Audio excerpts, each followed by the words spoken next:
বাংলাদেশ থেকে 1 লাখ দক্ষ কর্মী নেবে জাপানের national business support combined cooperatives NBCC এর প্রতিনিধি দল।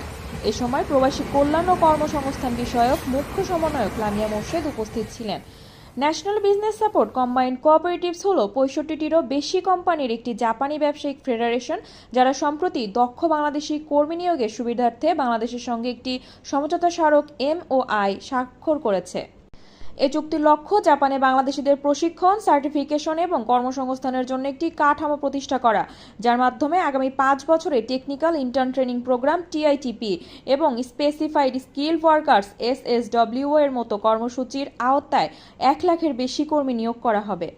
প্রতিনিধি দলের সদস্যরা জানান, স্বাক্ষরিত সমঝোতা স্মারকের আওতায় প্রথম ধাপে আগামী বছর 2000 দক্ষ কর্মী নিয়োগের বিষয়টি প্রক্রিয়াধীন।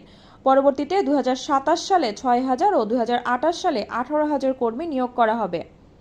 এর মধ্যে নির্মাণ খাত, সেবা খাত, এভিয়েশন খাত, গার্মেন্টস ও কৃষিতে সবচেয়ে বেশি কর্মীর প্রয়োজন বলে জানান তারা।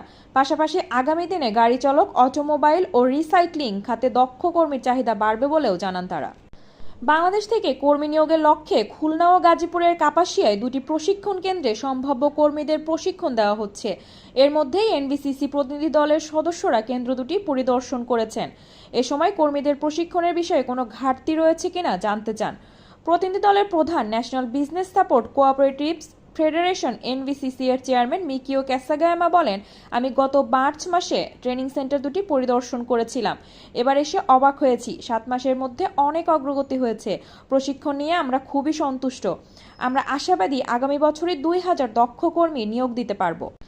তবে প্রশিক্ষকদের ভাষাগত দক্ষতায় উন্নতি করা গেলে আরও ভালো হতে পারে বলে জানান তিনি। ভাষাগত দক্ষতা অর্জনই বড় চ্যালেঞ্জ।